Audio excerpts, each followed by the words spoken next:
We watch Smile, so you know what time it is. Hit that intro! T-minus 15 seconds. Guidance is internal. 12, 11, 10, 9. Ignition sequence start. 6, 5, 4, 3, 2, 1, 0. All engine running. Liftoff. We have a liftoff. 32 minutes past the hour.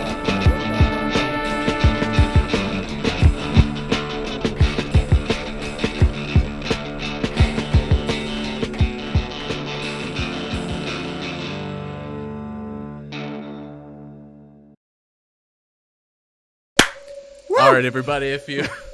Woo! All right, everybody, if it's your first time joining us, welcome to Spooktober, Episode 3.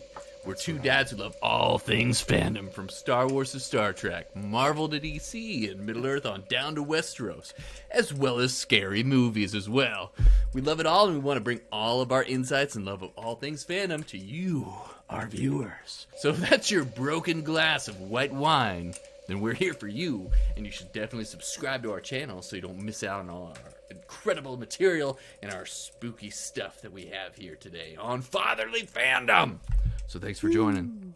My name is Chris Matthews, and I'm joined by this spooky guy over here who can't get the lights on. His name is Matt Parham. How you doing today, brother? I'm a little nervous about talking about this movie, but still pretty excited as well. Nervous in the service, that's for sure. So, yeah, hopefully we don't have any interruptions. Ah! What's going on here? Whew. So, all sorts of stuff. All right. Oh my gosh. Week's Oh episode. my gosh. Yeah. So, guys, we watched Smile.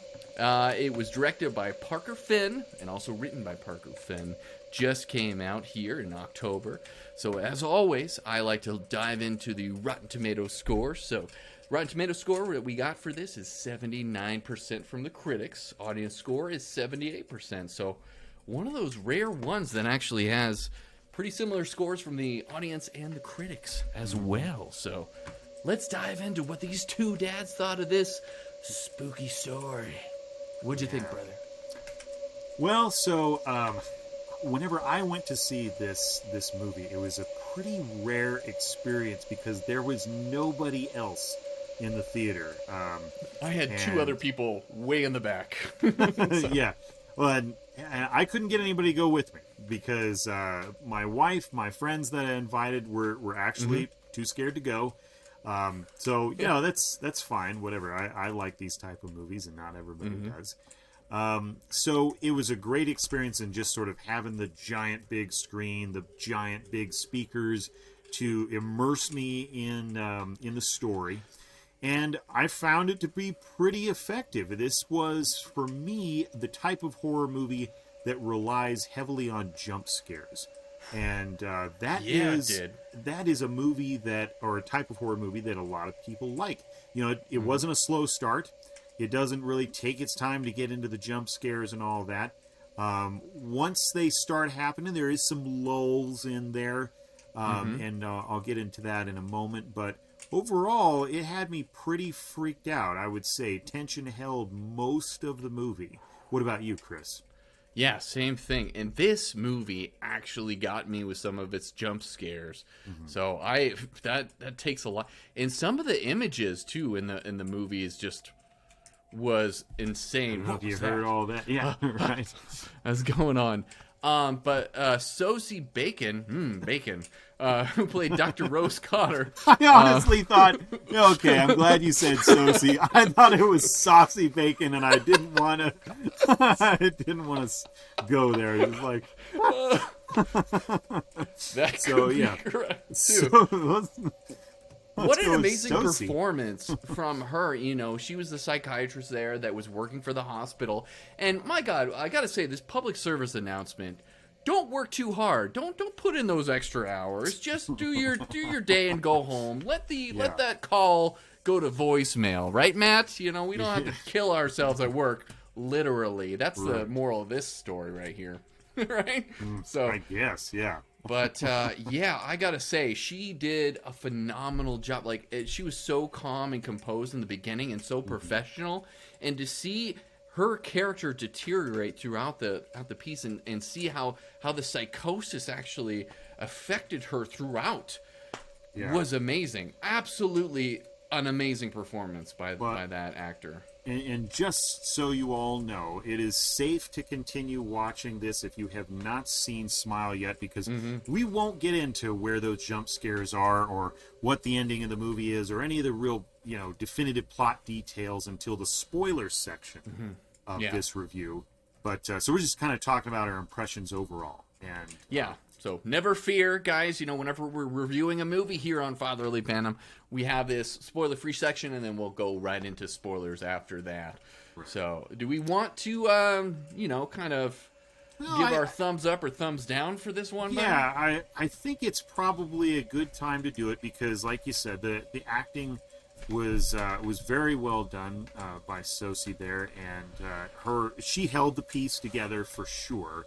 And I thought at the end of the movie, and I won't get into what happens, but I thought there was a clear character arc, not just in the story, but in how she's portraying Rose, the psychiatrist. So I thought she did a great job and made this movie work in a lot of places that it might not have if she had been a lesser actor. Oh, jeez. Yeah.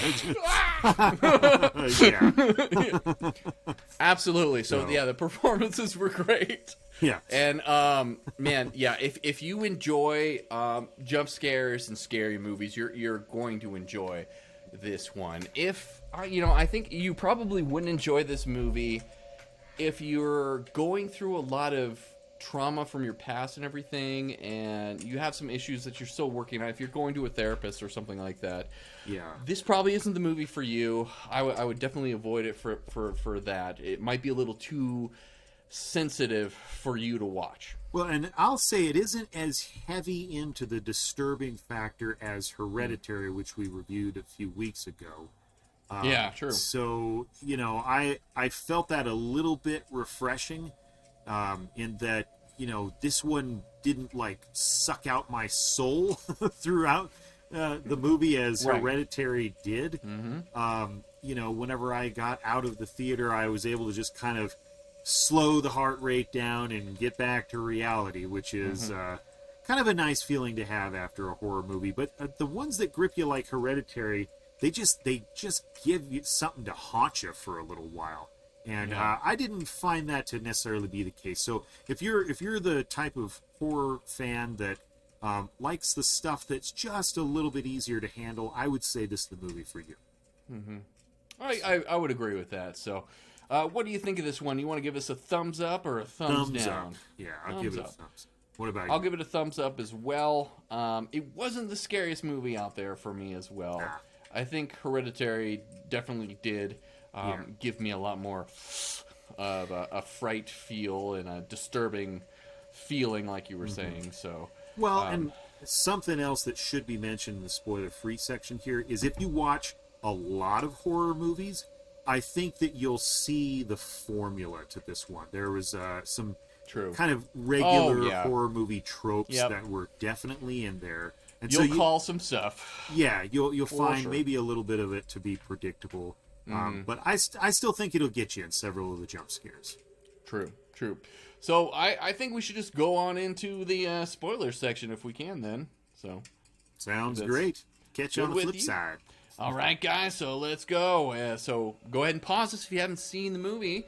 Go out there and give yourself a fright and go watch Smile. We'll be right here when you come back. We'll leave a little mark down in the chapter notes here in the comments. So, all right, we ready to go? Let's rock and roll. Quid pro quo. I tell you things, you tell me things. Yes, and now, Clarice. Poor little Catherine is waiting. Go, Doctor.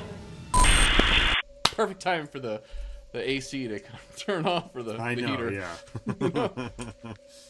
All right, folks, we're now in the spoiler section of this show. I got to say, first off the bat, I called it a mile away with a freaking detective guy coming in at the last minute and seeing her yeah, kill herself. that was definitely 100%. I was Yeah. like, oh, good God. I thought for sure, I was like, wait, maybe she's going to go out into the woods and take her own life or something like that, so she wouldn't have any witnesses, and it would all end that way. Or the other thing I was thinking that would have been a better ending for the show would be if, you know, he witnesses her killing herself. He knows what's going to happen. He's a cop. He probably has a gun on him. Maybe he shoots himself at that point, and boom, And that's the it, end. yeah. And that's it. But that's not what we got. So No, I felt like The Ring did it better. You know, kind of having this passed along entity.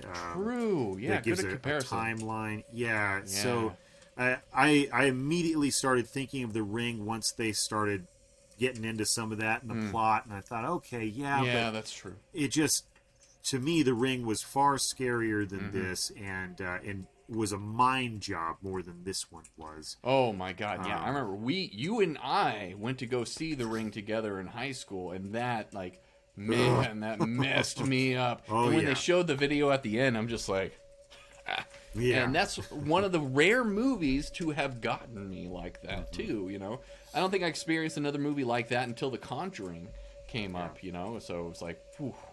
So yeah, it's been done before. Like you said, you know, that good comparison. I didn't even think of that, but yeah, The Ring definitely did do it better when it came to this type of story. I found, you know, that first scene of the girl cutting her face, that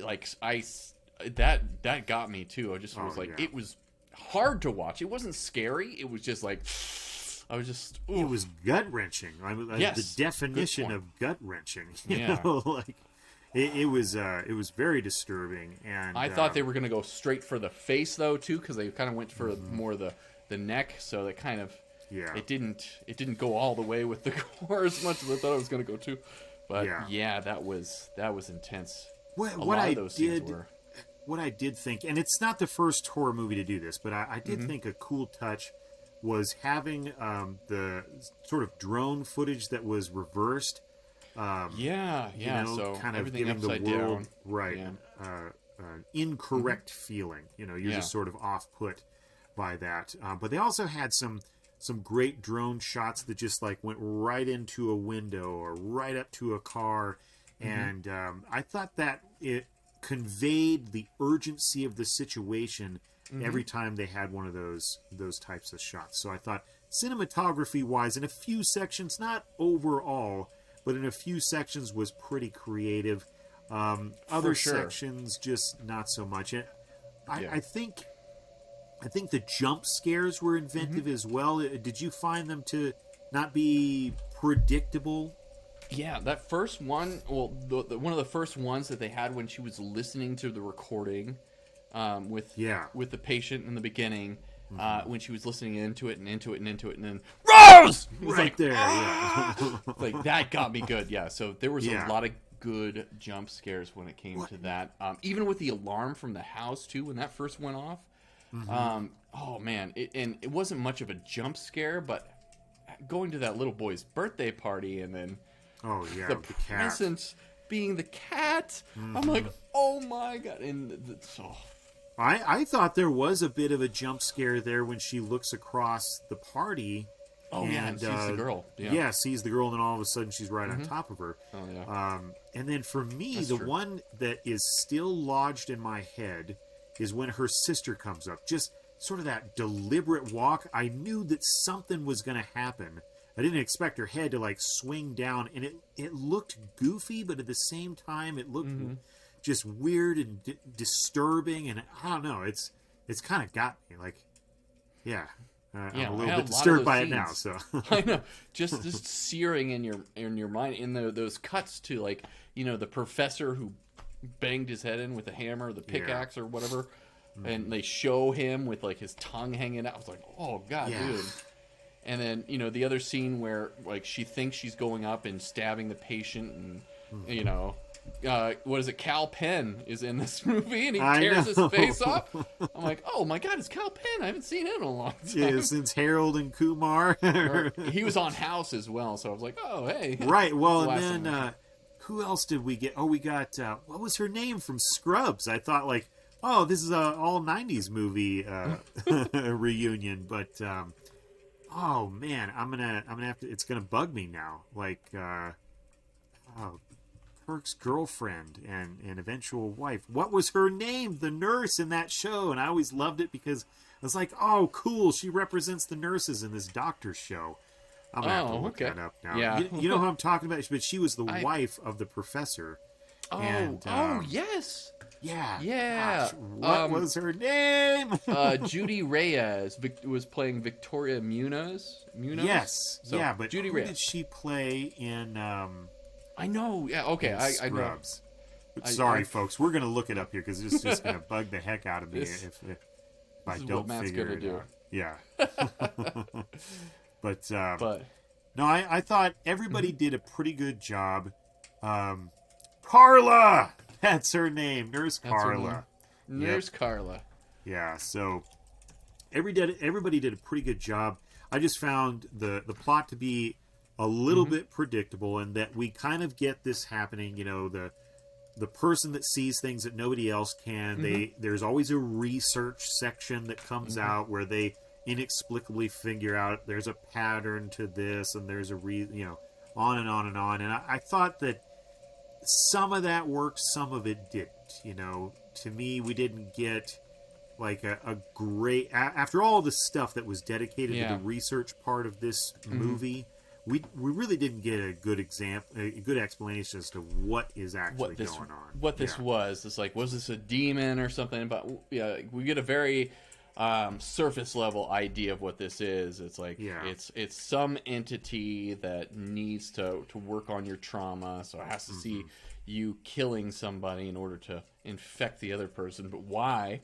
You know, it's like we never really got any of that. But it's basically like, I don't know. It's like a statement on trauma itself, I guess. You know, so that could have been spelled out a little bit more clearly too. And the boyfriend, did he look familiar to the A-Train?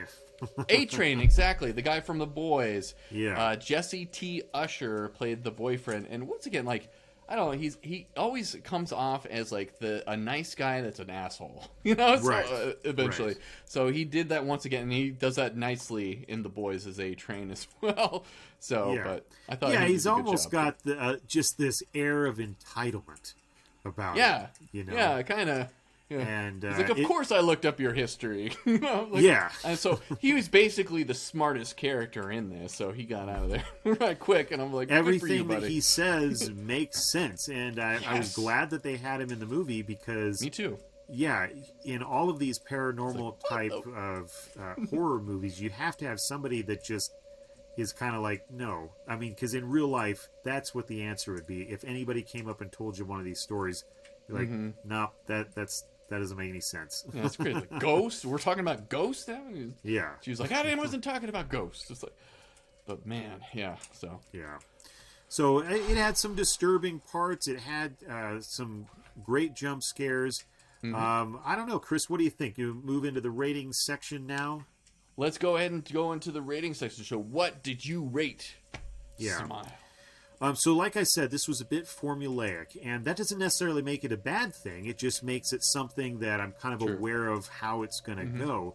And I still was scared. You know, they still successfully got me leapt out of my seat a couple of times in the theater. Yeah. And I enjoyed the experience overall. So I think I'm going to give it a 7 out of 10. What do you think? That's fair. I think a 7 out of 10 is very fair for this movie. For me, I had a lot going into this movie because Stephen King was saying really good stuff about this, and he was advocating for this film. And I did enjoy the jump scares, but I think that the writing could have used a once-over, honestly. Like I said, with the ending and everything, it was very predictable what they were going to do by the end of this movie. Somebody's walking through the woods over here. But they're gonna see I'm bagging on this movie. Oh, sorry guys. But so yeah, for me, I didn't enjoy it as much as something like Hereditary. We'll see what happens with Sinister. That's going to be our next one for Spooktober that we do. Obviously, our first movie, Werewolf by Night, wasn't really all that scary either, but that wasn't meant to be. But for me, I'm probably going to give this one, you gave it a 7 out of 10, I'm probably going to give this one a 6 out of 10. You know, I did enjoy the jump scares. There's just certain things that I wish they would have done a little bit better, explored the story a little bit more about what this was, and I think that the ending could have been a lot better, or less predictable than it was. You also see, like, they threw those weird moments of humor in there. It was like a scene would just go a little bit too long and somebody would tell a joke, like, you broke another wine glass, you know? I know, right? I was like, yeah. Okay. Yeah, I'm freaked out here. And what was with the scene of her, like, munching down that hamburger and fries in the... Oh, I know. That was almost a jump scare in and of itself. Like, all of a sudden, the big crunch of the lettuce. And they're like, that's random. Okay, now we're eating a hamburger. I know. It's like, what is this? What is this doing in here? So, yeah, that felt a little out of place. Yeah, a little bit of this felt out of place, and so it is what it is. So 6 out of 10 for me, 7 out of 10 for Matt. But best overall, Spooktober for me has gone Hereditary, and I probably even found Werewolf more enjoyable than Smile overall. Overall, so. And Smile's like a close third, I guess. So we'll see how Sinister goes. Shout out to all the people over at Slash Film that recommended on their website Sinister as the scariest movie of all time. So we'll see if it measures up when we get to it. Yeah, we're going to put that to the test here on our final installment of Spooktober here. And I believe we're going to be doing that on Halloween of all time. That's right, buddy. Wrapping it up right then. So it's going to be a lot of fun. So you guys will get that. So fantastic. And if you want to check out any of our other stuff, we're doing Andor, Tales of the Jedi is out right now, Willow next month as well. So lots of fun stuff coming to you guys. If you haven't done so already, make sure you subscribe to our channel. It doesn't cost you a thing, but it really does help us out, supports us. So we don't get paid for doing this. We're just doing this for fun. Two best friends that love to talk about all the movies and fandoms that we love out there, and we want to share that with you guys. And the way that we can continue to do that and get out there with our community is if you subscribe to our channel. So go ahead and do that if you can. And is there anything else you want to say before we try to get some sleep tonight? Right, yeah. Nope, I'm going to go watch a whole bunch of Seinfeld episodes in a row and then try to hit the hay. So sounds like a great night. So yeah. Same, brother, same. So from our spooky families to yours, keep the lights on. Rose!